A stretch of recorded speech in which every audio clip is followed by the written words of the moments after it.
Hello student, welcome to our YouTube channel commerce efficiency. आज की class में cover करेंगे सैम्पलिंग मेथड, इसकी इंपॉर्टेंस क्या होती है, मेरिट और डीमेरिट। इसे लास्ट क्लास में हमने कवर किया था बेसिक टर्म, जिसमें पॉपुलेशन और यूनिवर्स क्या होता है और सैंपल का मीनिंग क्या होता है कवर किया था। सेंसस मेथड कवर किया कंप्लीट, मेरिट और डीमेरिट। अगर अभी तक आपने लास्ट क्लासेस नहीं देखी, देखिए ताकि आपके स्टडी में कंसिस्टेंसी बनी रहे।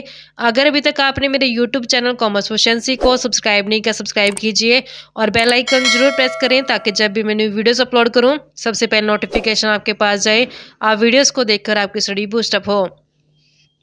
सैम्पलिंग मेथड में कवर करते हैं कि जो सैम्पलिंग मेथड होता है एक ऐसा मेथड है जहाँ पे डाटा कलेक्ट किया जाता है सैंपल की हेल्प से, क्योंकि यहाँ पे जितनी पॉपुलेशन होती है, पॉपुलेशंस इंटायर पॉपुलेशंस कंसीडर नहीं की जाती, उसमें से कुछ एक यूनिट को सिलेक्ट किया जाता है जिसे सैंपल बोला जाता है। जैसे कि हमने लास्ट क्लास में भी एग्जांपल लिया था 2000 स्टूडेंट ऑफ ए कॉलेज का, यानी कि अगर डाटा कलेक्ट करना है कि 2000 स्टूडेंट्स ऑफ ए कॉलेज के अंदर कितना उनका एवरेज मंथली एक्सपेंडिचर्स है, तो उसमें हमने टोटल 2000 स्टूडेंट्स का डाटा कलेक्ट नहीं करना है, इसमें से सिर्फ कुछ एक स्टूडेंट्स को सिलेक्ट करेंगे। जैसे एग्जांपल के लिए मान लेते हैं कि सिर्फ 200 स्टूडेंट्स का जो सिलेक्ट किया गया है, लेकिन जो 200 स्टूडेंट्स को सिलेक्ट किया जाएगा वो इस तरीके से किया जाएगा कि वो टोटल 2000 स्टूडेंट्स को रिप्रेजेंट करके चलें। तो जो 200 स्टूडेंट्स सिलेक्ट किए गए हैं वो पॉपुलेशंस में से सिलेक्ट किए गए हैं, तो 200 स्टूडेंट्स को सैंपल बोला जाएगा। इसमें जब सैम्पलिंग मेथड होता है इसमें कुछ मेन स्टेजेस होती हैं, जैसे कि फर्स्टली सैंपल को सिलेक्ट किए जाते हैं, जितना यूनिवर्स होता है उसमें से कुछ एक यूनिट को सिलेक्ट करेंगे एज अ सैंपल के तौर पे, फिर उनसे डाटा कलेक्ट करेंगे और कंक्लूजन को ड्रा करेंगे। इम्पोर्टेंस क्या होते हैं सैम्पलिंग मेथड की, सैम्पलिंग मेथड अपने आप में बहुत इम्पोर्टेंट है। इसका इस्तेमाल सिर्फ बिजनेस के अंदर, इकोनॉमिक वर्ल्ड के अंदर ही नहीं किया जाता बल्कि डेली लाइफ में भी किया जाता है। जैसे एग्जांपल के लिए जो हाउस वाइफ होती हैं वो भी इसका इस्तेमाल करती हैं, कि जैसे एग्जांपल के तौर पे ले लेते हैं कि जब कुछ भी जो फूड होता है, जो वीट होता है या जो भी राइस होते हैं, अगर उसकी क्वालिटी चेक करने के एक बोरी के अंदर क्वालिटी कैसी है चावल की या फिर गेहूं की, तो उसके लिए पूरी बोरी को खाली करके चेक नहीं किया जाता, उसमें से सिर्फ कुछ एक दाने हैं जो सिलेक्ट किए जाएंगे और उनके बेस पे जो एस्टिमेट किया जाएगा कि पूरी बोरी के अंदर जो क्वालिटी है वो फूड की कैसी रही होगी। ऐसे ही अनदर एग्जाम्पल अगर हम लें, जब डॉक्टर ब्लड टेस्ट करता है किसी बीमारी के लिए, उसके लिए वो पेशेंट का पूरा ब्लड नहीं निकालता, सिर्फ कुछ एक ड्रॉप निकालता है जिसके बेस पे उसको चेक किया जाता है कि कौन सी बीमारी है, तो वो भी सैंपल का इस्तेमाल करते हैं। तो यहाँ पे सैंपल में क्या होता है कि सिर्फ कुछ एक यूनिट सेलेक्ट की जाती हैं पॉपुलेशन में से, ऐसी यूनिट जो पूरी पॉपुलेशन को रिप्रेजेंट करती हैं। इसी तरीके से फैक्ट्रीज के अंदर भी इसका इस्तेमाल किया जाता है कि जब फैक्ट्री में गुड्स को प्रोड्यूस किया जाता है तो उसमें से सिर्फ कुछ एक यूनिट को सिलेक्ट करते हैं और एग्जामिन करते हैं कि क्या क्वालिटी जो आइटम की वो सही है या नहीं है। इसी तरीके से एक टीचर होता है, वो जानना चाहता है कि उसने जो बच्चों को पढ़ाया है क्या वो बच्चों को समझ में आया या नहीं आया, तो उसके लिए वो कुछ एक स्टूडेंट को सिलेक्ट करता है और उनसे क्वेश्चन पुट करता है। तो यहाँ पे हर एक फील्ड के अंदर है जो सैम्पलिंग मेथड का इस्तेमाल किया गया है। नेक्स्ट आता है कि इसकी मेरिट या फिर डीमेरिट क्या है सैम्पलिंग मेथड की।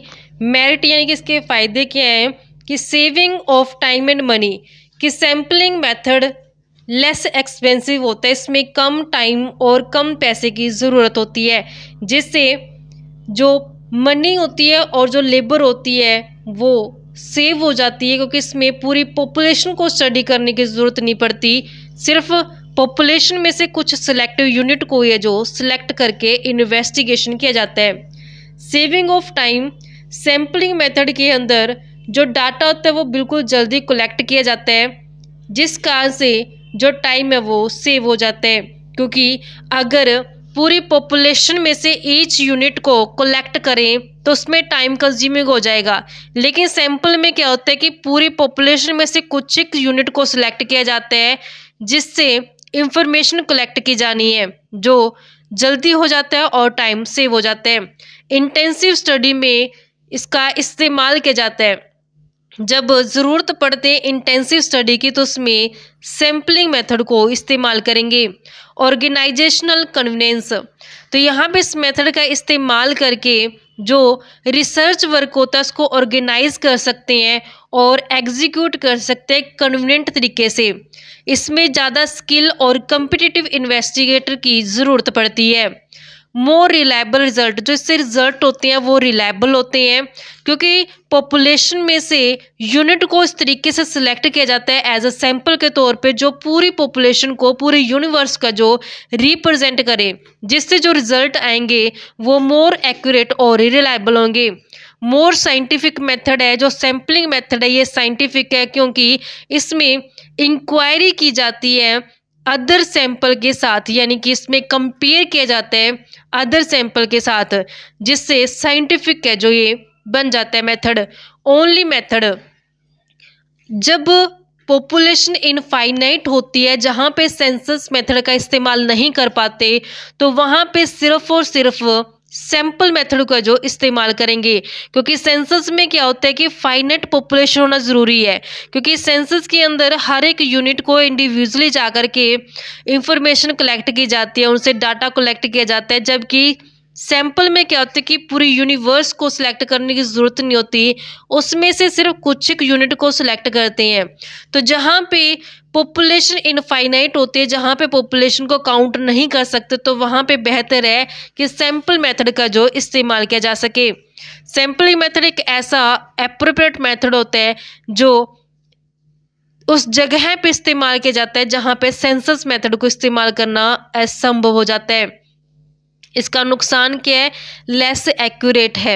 जब हमने लास्ट क्लास के अंदर सेंसस मेथड कवर किया था तो उसमें हमने समझा था कि ईच यूनिट से डाटा कलेक्ट किया गया पॉपुलेशन की, लेकिन जबकि सैंपल में क्या है कि कुछ सिलेक्टिव यूनिट से डाटा कलेक्ट किया गया है, जिस कारण से जो एक्यूरेट है डाटा की जो एक्यूरेसी वो कम हो जाती है सैंपल में। क्योंकि अगर जो इन्वेस्टिगेटर है उसने सही तरीके से सैंपल को सिलेक्ट नहीं किया पॉपुलेशन में से, तो जो रिजल्ट्स आएंगे वो एक्यूरेट नहीं मिलेंगे, सही रिजल्ट है जो नहीं मिलेंगे।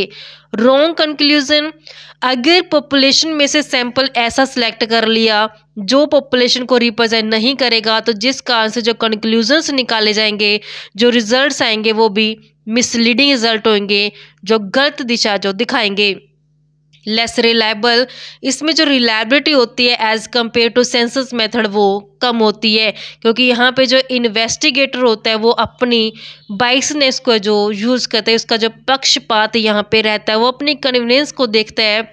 इस कारण से यहाँ पे जो रिलायबिलिटी होती है वो कम हो जाती है।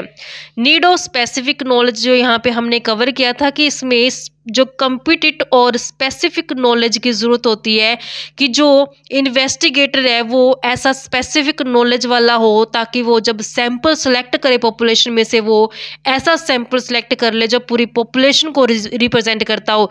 तो इसके लिए ज़रूरी है कि एक इन्वेस्टिगेटर का स्पेसिफिक नॉलेज होना। नॉट स्टेबल, इसमें जितनी भी यूनिट होती है पॉपुलेशन की अगर डिफरेंट नेचर की होती हैं तो वहाँ पे फिर सैंपल मेथड को यूज़ नहीं कर सकते।